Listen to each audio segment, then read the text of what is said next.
These latest headlines from ABC15 are sponsored by Lerner and Rowe Injury Attorneys. One call, that's all. Hello, Megan Thompson with your top stories right now from ABC15 Arizona.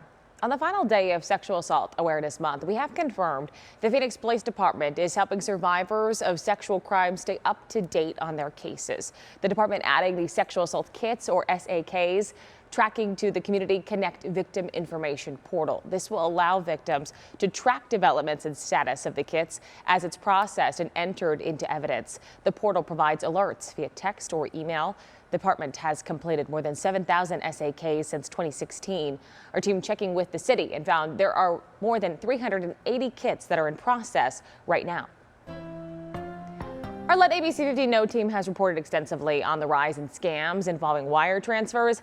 And now they are targeting home buyers and got one woman to wire thousands to a fake title company. Scripps News Group consumer reporter John Matarese tells you the warning signs to watch for so you don't waste your money. Buying a home is stressful enough, but I just spoke with a woman who says she inadvertently wired thousands of dollars to someone she thought was with her title company. Turns out it was all a fraud. Beware of real estate wire transfer scams. It's a frightening message from one government agency that homebuyer Tony Powell wishes she had seen. It was two people acting as if they were the title company and my realtor. It started with an email claiming to be from her title company about closing on her new home. They knew where I was moving to, so they had that information. They knew I was going to be closing, and they asked me for a down payment. The message that even included her title agent's photo instructed Powell to please wire $7,542 before noon. She says she rushed to her bank and wired the more than $7,500 to a bank account the agent gave her.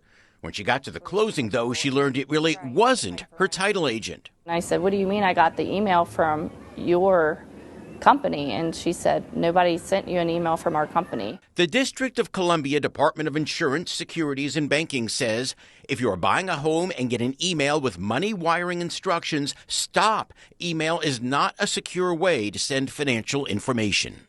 The Better Business Bureau's Melanie McGovern advises home buyers to call their agent directly and look closely at email addresses. If they are insistent, if they're giving you instructions on how to do it, if they're telling you you have to do it today, that's a huge red flag. Powell's title company and bank told us nothing can be done because she sent the money voluntarily.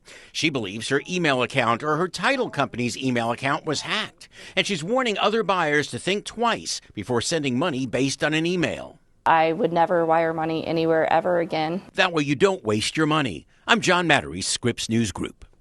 The summer heat will be here before we know it, but that doesn't mean you need to scorch your savings when it comes to buying healthy, hydrating foods at the grocery store. In this week's Smart Shopper Report, Leonidas Love is learning about the best water-packed foods to give yourself a cool treat and some extra hydration. He already has a summer go-to. I want to say the best foods for me, blueberries. Blueberries, cucumbers is good too, but I eat a lot of blueberries, a lot of blueberry smoothies. It's just something that helps me. A hydration expert with ASU tells us most fruits and vegetables contain at least 90% water.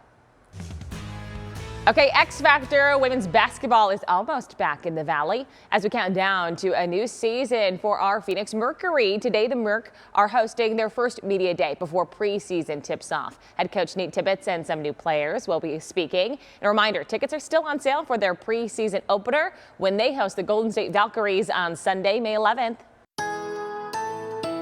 Tracking your most accurate forecast, I'm meteorologist Jorge Torres. It'll be a warmer hump day here in the Valley with temperatures starting off around 70 this morning, warming up to the mid-80s at midday and forecasting a high of 92. But we do have some air quality concerns due to sunny skies and stagnant air. So we do have an ozone high pollution advisory for Maricopa County. So if you have those respiratory issues, we're talking asthma, COPD, and bronchitis, you'll want to limit your time outside. And of course, carpool if you can, along with riding public transit or working from home if possible. Northern Arizona will keep those highs to the mid-60s for areas like Flagstaff. Same for areas along the rim and toward the White Mountains with 70s and 80s across much of the lower deserts, but a few areas in the 90s, including Phoenix, Gila Bend, and out toward Yuma, Quartzsite, Lake Havasu City, and Bullhead City, too. 7-day forecast showing temperatures staying in the 90s through at least Saturday in the valley. Then we drop those highs into the 70s by Sunday and Monday. Flagstaff rain chances picking up again tomorrow, with highs staying in the 60s through Saturday and in the 50s by Sunday through Tuesday.